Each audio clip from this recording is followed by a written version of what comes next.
One quiet afternoon, in the middle of a busy week, a successful CEO of a growing retail company decided to do something unusual. He had built his business over the years and was proud of how far it had come. His company had many stores across the city, and he had worked hard to create a company culture that valued diversity, hard work, and respect for all people. However, despite his success, there was one thing that had always bothered him. He didn't know how things were really going in his stores. Sure, he trusted his managers and employees, but what if there were things happening that they weren't telling him? What if there were issues beneath the surface that no one was brave enough to speak about? He had a lot of people reporting to him, and sometimes it was hard to know what was truly going on.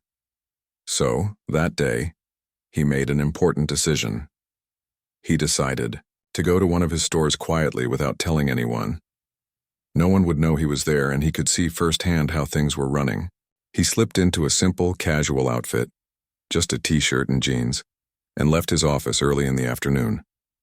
He made his way to one of his busiest stores, the one he had heard so much about. The store was a bit far from his office, so he took a quick drive over, not saying a word to anyone. When he arrived at the store, he parked his car and casually walked through the front door.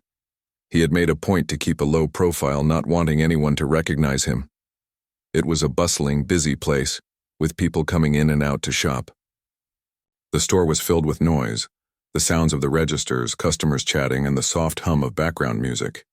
He smiled to himself as he walked through the aisles, noting how well organized the store looked. Everything seemed normal at first, just like any other day. But then as he walked deeper into the store, something caught his attention. He noticed a soft sound, something that didn't quite belong in the cheerful, fast-paced atmosphere of the shop. It was a faint sobbing, almost like someone was quietly crying. At first, he wasn't sure if he had heard it correctly. He paused for a moment, looking around. There were no customers crying, no loud arguments or signs of trouble. It was a peaceful scene on the surface, but something didn't feel right. The CEO decided to follow the sound, moving toward the staff area where the noise seemed to be coming from. He walked through the back door and into the staff break room. There in the corner, he found a young woman sitting on a bench, her face hidden in her hands. Her shoulders were shaking, and the quiet sobs echoed in the otherwise quiet room. The CEO stood there for a moment, unsure of what to do. He wasn't a stranger to seeing employees upset, but this was different. This wasn't just a bad day or a minor issue. This was something more serious. He didn't want to intrude, but he couldn't just leave her there, clearly in distress. Without revealing his identity, the CEO slowly approached her and asked, "Are you okay?" His voice was calm and gentle, trying not to startle her. The woman looked up, surprised to see someone in the room with her. She quickly wiped her eyes, trying to compose herself. Her face was pale and her eyes were red from crying. She hesitated before responding, clearly unsure of who this stranger was. I'm fine," she said, her voice shaky. She forced a small smile, but it didn't hide the sadness in her eyes. "It's just been a tough day."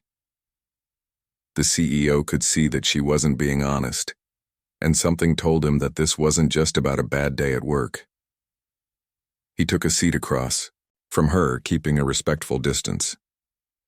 "You don't have to tell me if you don't want to," he said softly. "But I'm here to listen if you need to talk." There was a long pause. The woman seemed to be thinking about whether or not to open up, and the CEO waited patiently. Finally, after a few deep breaths, she spoke again. "It's just everything feels so overwhelming," she began.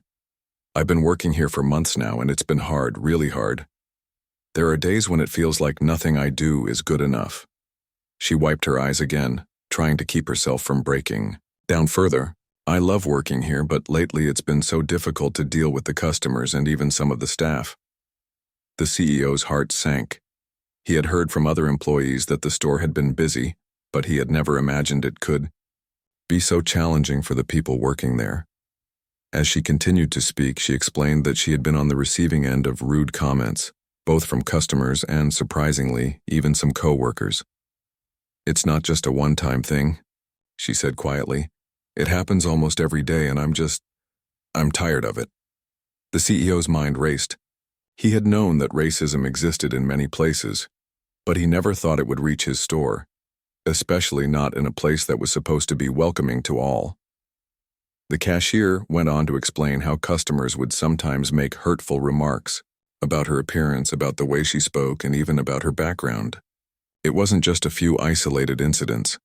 It had been happening over a long period of time, and despite her best efforts to ignore it, the emotional weight of it had become too much to bear. The woman told him that she had tried to talk to her manager about it a few weeks ago, but she didn't feel like her concerns had been taken seriously.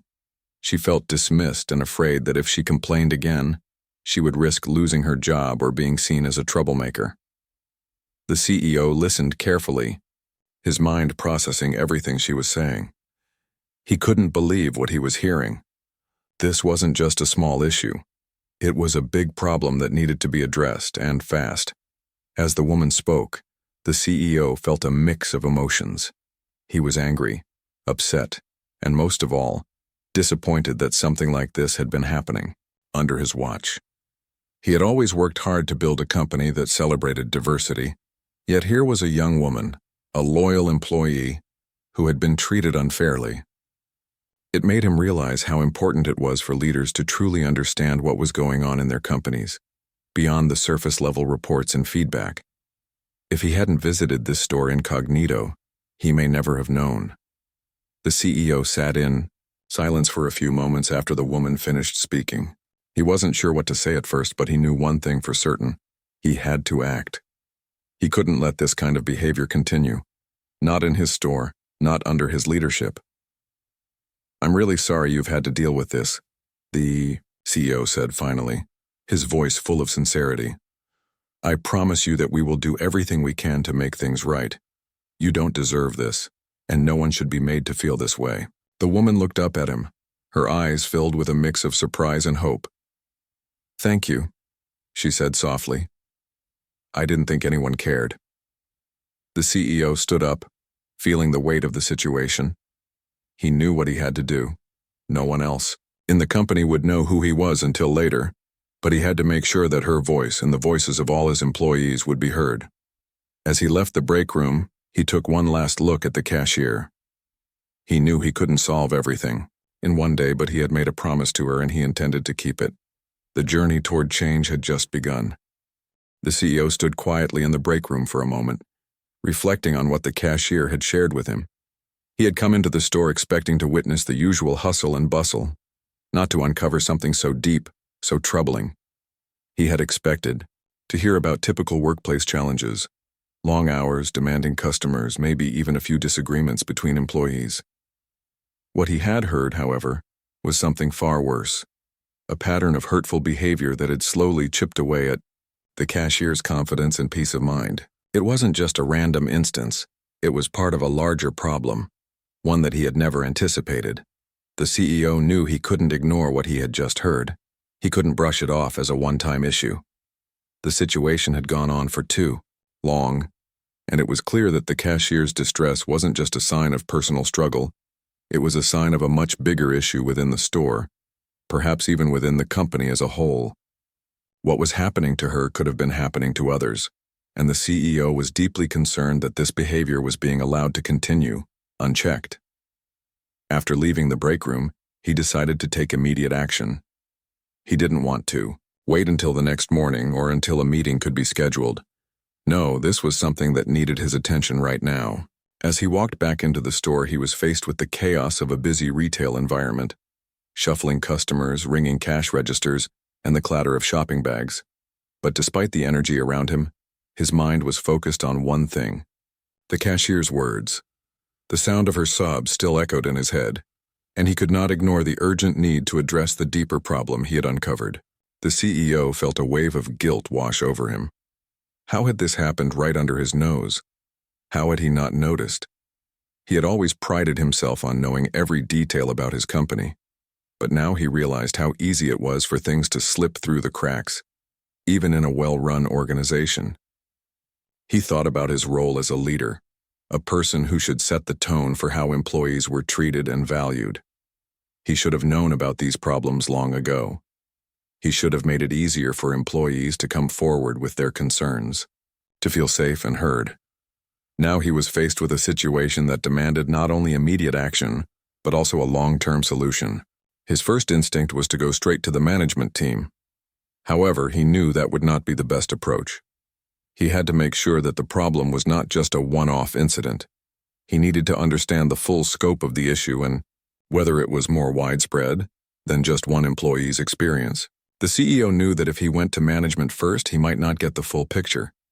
Employees might be afraid to speak up if they thought their supervisors could be involved in the problem.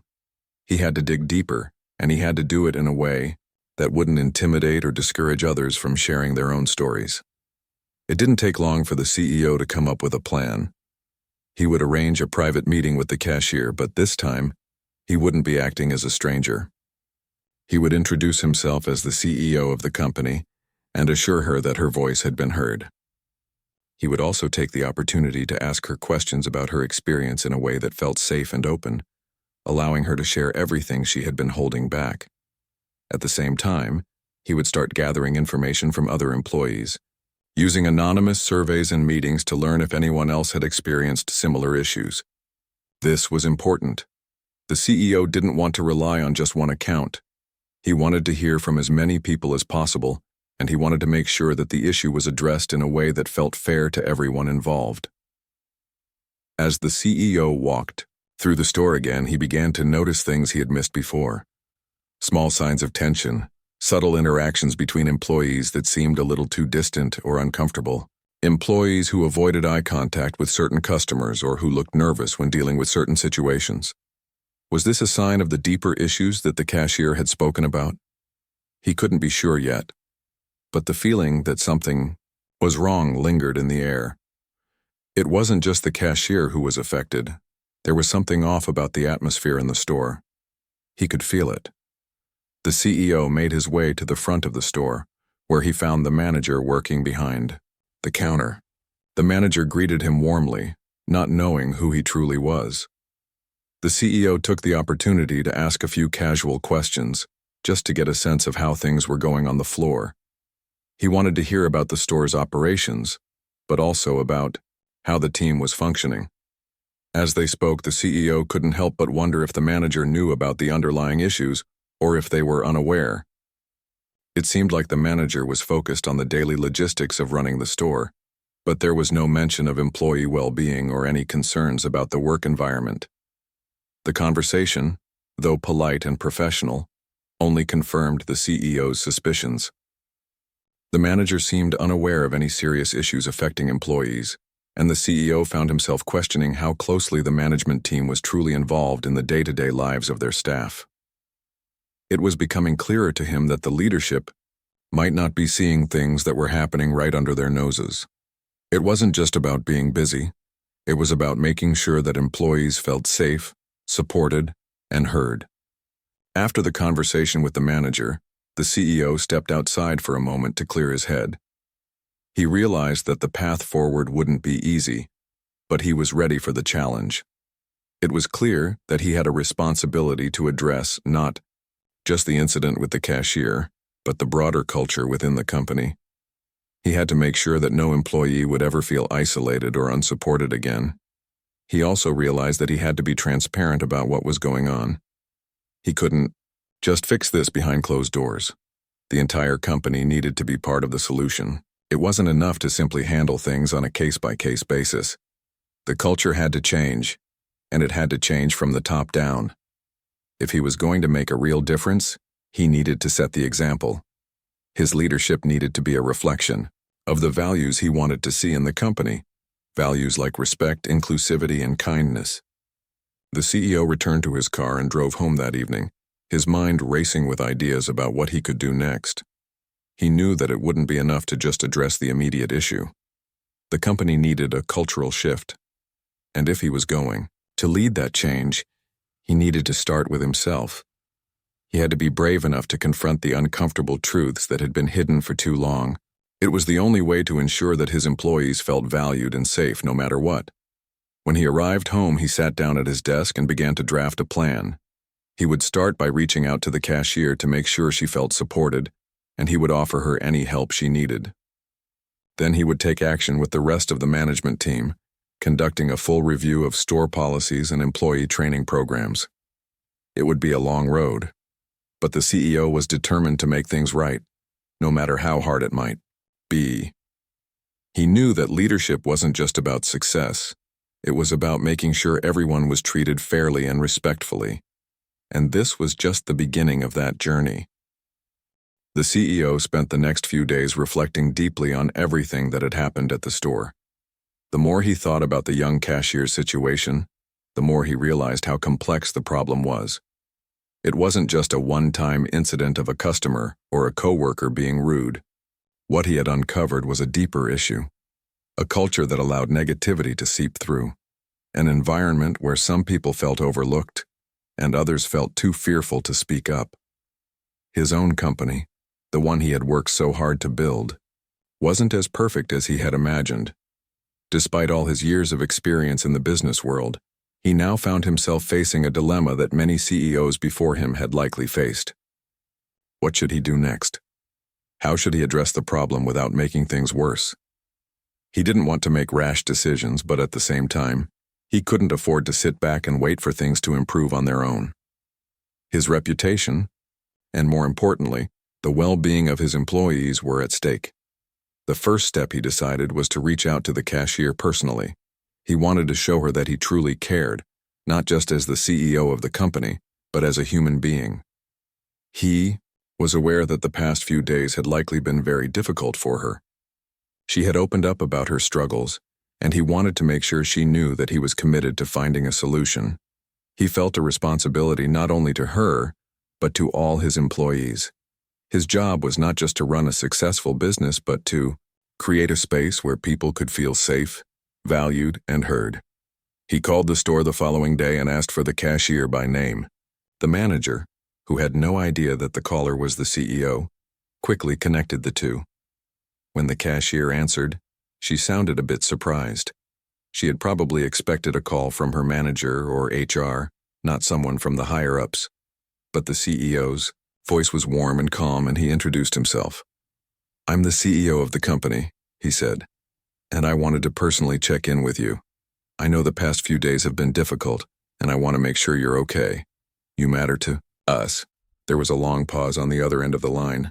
The CEO could hear a slight tremor in her voice as she responded. She thanked him for reaching out and said that she was doing better, but it was clear that the emotional weight of the situation hadn't completely lifted. The CEO continued, "I know it's been tough, and I understand if you're feeling overwhelmed right now. But I want you to know that we're taking your concerns seriously. We're committed to making sure everyone at this company feels safe and respected. You should never feel that your voice isn't heard." The cashier was clearly touched by his words, but there was a hint of skepticism in her voice. "I appreciate it," she said. "But I've been here for a while, and honestly, I'm just trying to get through each day. It's hard to trust that things will change." The CEO understood her hesitance. Trust wasn't something that could be built overnight. But he reassured her, "I understand, and I'm not going to promise that everything will be fixed in one day, but I can promise that we're going to make it a priority. We're starting with this store, and I'll be here to make sure we do everything we can to improve the environment. I'm asking for your help too. If there's anything else you think we need to know, I want you to tell me. You can speak freely." She paused again, and this time, the CEO could hear her voice soften. "I've been too afraid to speak up," she confessed. "I was afraid that it would make things worse. But it feels better knowing that someone actually cares about what's going on." He could tell that his words were beginning to make an impact. He thanked her for sharing her thoughts and reassured her that they would be in touch soon about next steps. After ending the call, the CEO sat back and took a deep breath. It was a small step, but it felt like the beginning of something important. Over the next few days, the CEO began to implement a plan for change. He wasn't going to wait for the issue to resolve itself. He was going to take direct action. First, he met with the management team. He was determined to address the problem head-on. He gathered the store managers and regional supervisors for a private meeting where he explained what he had learned about the situation at the store and what steps they would be taking to improve the environment for all employees. "We have to be honest about what's going on in our stores," he said, looking around the room at the managers. "This isn't just about individual incidents. It's about our company's culture. If our employees feel like they're being treated unfairly, then we're failing as a business. We have a responsibility to make sure every single person who works here feels supported, valued, and safe." The room was quiet as the managers absorbed his words. The CEO could sense the weight of the conversation, but he also knew that this was the first step toward meaningful change. He wasn't asking them to fix everything right away. He was asking them to acknowledge the problem and commit to making it better. They talked through the details: how to address complaints in a more transparent way, how to better support employees who had experienced harassment or mistreatment, and how to create a stronger sense of community in every store. The CEO made it clear that this wasn't just about meeting a list of requirements, it was about changing the way everyone thought about the workplace. The CEO also introduced a new initiative: employee feedback surveys, completely anonymous, where staff could share their concerns without fear of retaliation. He believed this would be one of the most important tools in understanding what was really happening within the company. With these surveys, he hoped to uncover any problems that employees might be afraid to report face-to-face. At the same time, he pushed for company-wide anti-bias training. He knew that it wasn't enough to simply ask people to be more mindful. They needed education, real, comprehensive training, to understand how deep-seated biases could show up in the workplace and how they could work to correct them. By the end of the week, the CEO had put everything into motion. He didn't know how long it would take for the company to see real changes, but he was committed to the process. He also reached out to the cashier again, checking in to let her know what actions were being taken. She expressed her gratitude and told him she felt hopeful for the first time in weeks. It was clear that she was starting to believe in the possibility of change. Still, the CEO knew that this was just the beginning. The hard work had only just started, and there would be challenges along the way. But he felt something inside him, a sense of purpose and determination. That told him they were heading in the right direction. It was going to take time, but he was willing to put in the effort. He wanted his company to be known for not just being successful in business, but for treating its employees with the respect and fairness they deserved. As he looked out his office window later that week, he felt the weight of responsibility heavier than ever. But he also felt a deep sense of hope. Things were changing, slowly but surely, and with time he knew they would build something better together. The real work had just begun. The days that followed were filled with a flurry of activity for the CEO. He had set the wheels in motion, but the journey toward real change was far from over. Now that he had addressed the issue with the managers and started implementing the necessary steps to improve the company culture, the real challenge was making sure that these changes would stick. It wasn't enough to simply have a meeting and announce new policies. What mattered most was whether the employees could feel the change in their day-to-day experiences. Were they going to see a shift in how they were treated by their colleagues and customers? Would they feel supported if they encountered problems in the future? The CEO knew that actions spoke louder than words. He understood that the trust he was hoping to build could easily be broken if the company didn't deliver on its promises. It wasn't going to be easy, but he was committed to following through. The first big step was the launch of the anonymous employee feedback surveys. The CEO wanted to hear directly from the employees about their experiences, but he also knew that many of them might still be afraid to speak out. The anonymity of the surveys was meant to give everyone a safe space to voice their concerns without fear of judgment or retaliation. He sent out an email to all employees explaining how the survey worked and encouraging everyone to participate. "Your feedback is crucial," he wrote.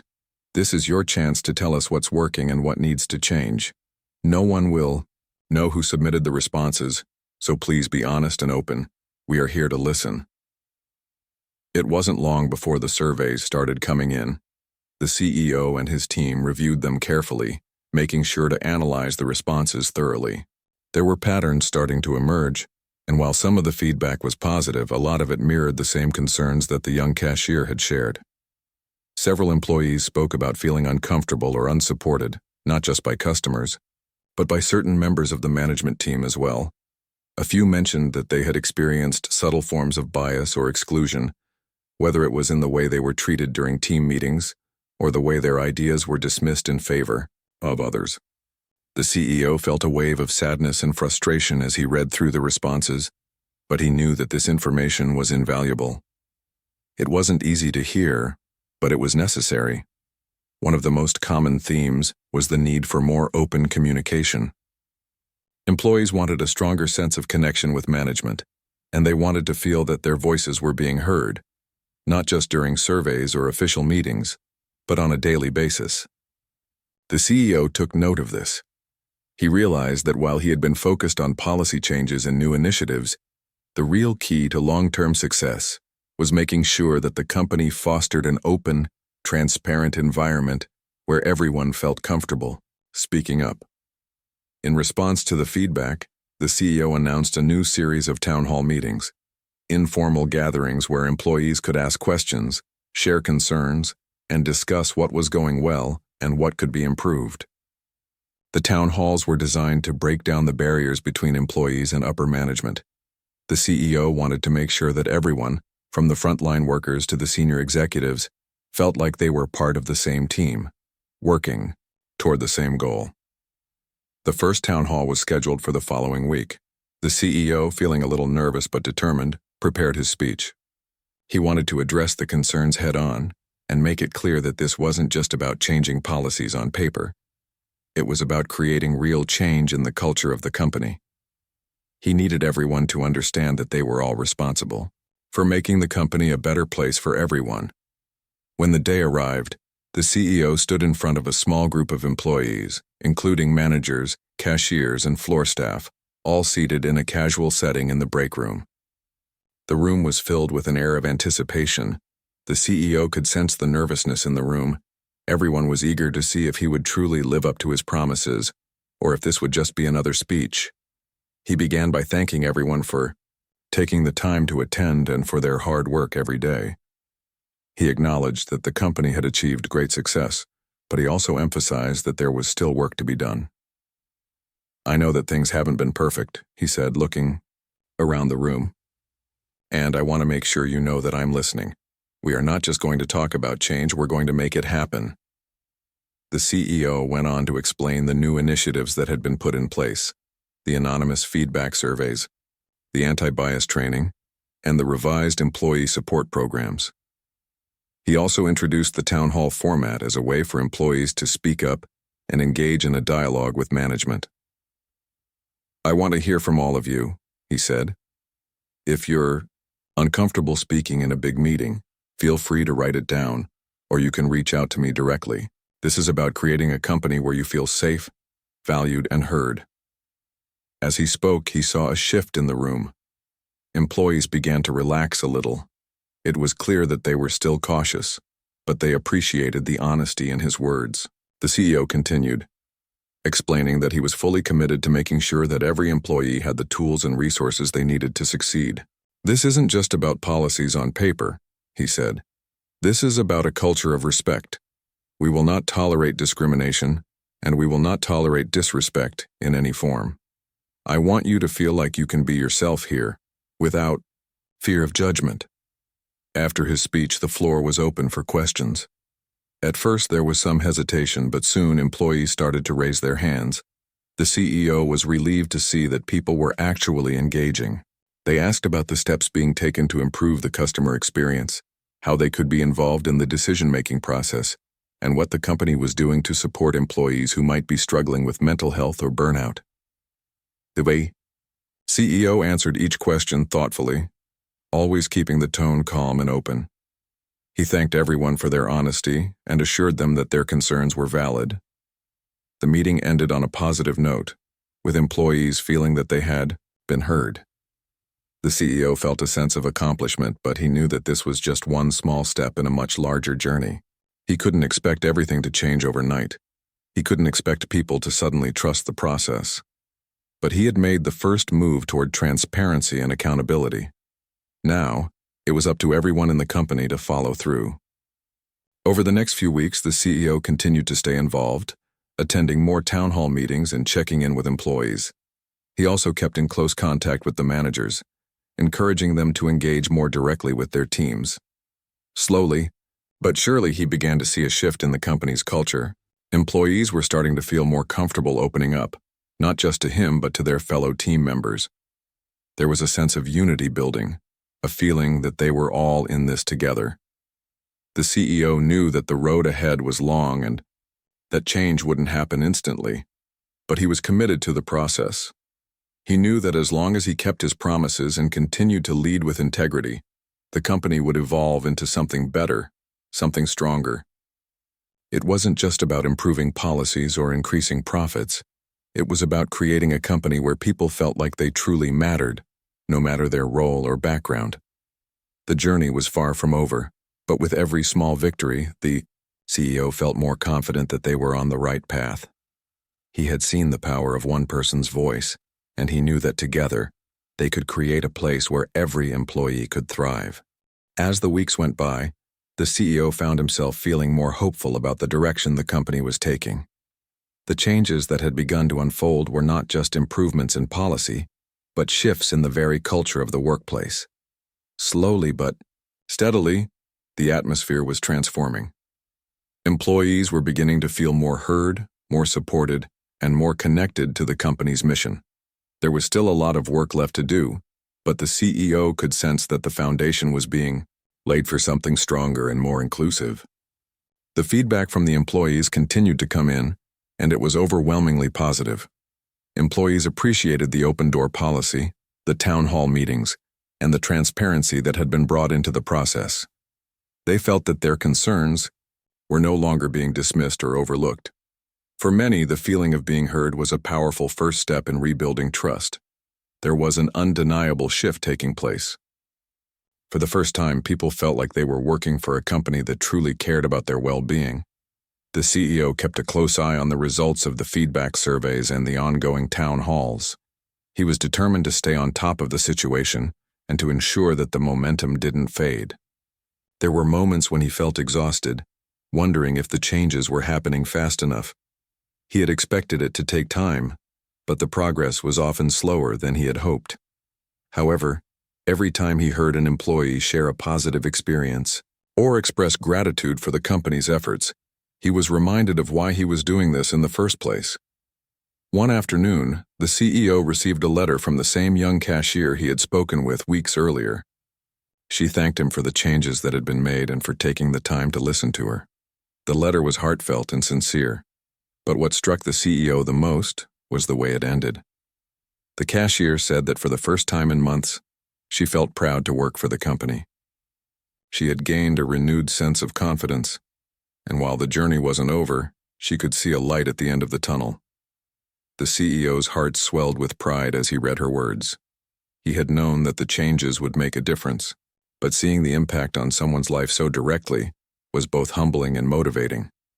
It reminded him that every step he took toward creating a better environment had real, tangible effects on people's lives.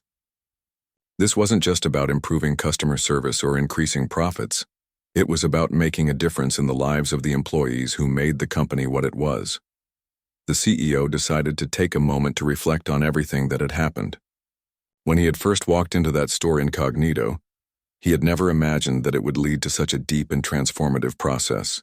He had uncovered a problem that he hadn't been aware of, but he had also discovered something incredibly valuable, a chance to make his company stronger, more compassionate, and more inclusive.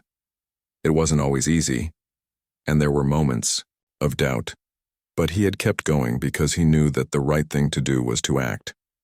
As the changes continued to take root, the CEO also began to notice a shift in the way management interacted with their teams. There was a greater emphasis on empathy and communication. Managers started having more open conversations with their employees, checking in regularly to make sure that everyone felt comfortable and valued. There was a noticeable change in the way people treated one another, both in the store and behind the scenes. The company was beginning to feel like a place where people could thrive, not just professionally but personally as well. Of course, there were still challenges.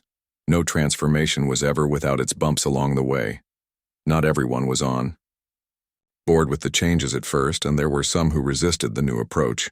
But the CEO knew that change took time, and he was willing to be patient.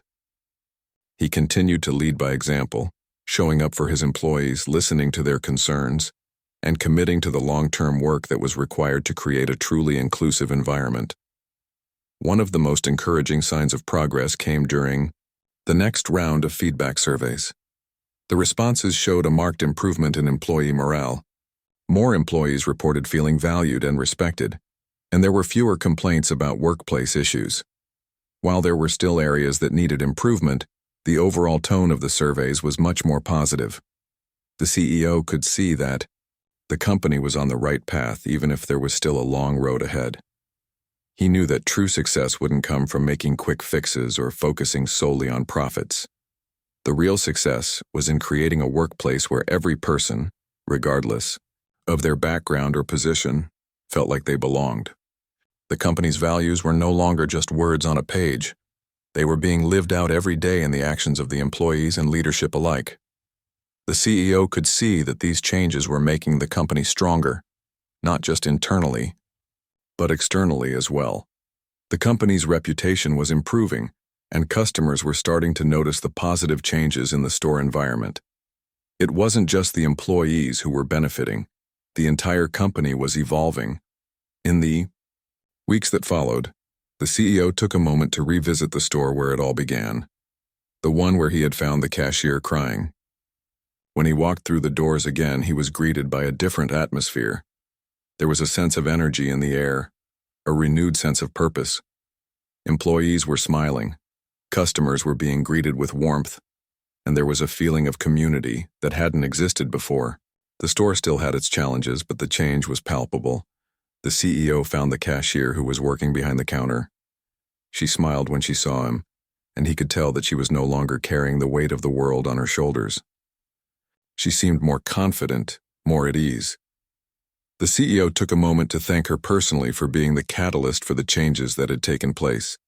She smiled and said, "I'm just happy to be here. I feel like I can actually do my job now without worrying about how I'm being treated." Her words struck him deeply. This was why he had taken action. This was why he had made the decision to visit the store that day and listen. By addressing the underlying issues, he had not only improved the life of one employee, but had set the tone for a broader cultural shift within the company. The transformation that had taken place was not just about addressing one person's pain. It was about creating a workplace where everyone could feel respected and valued.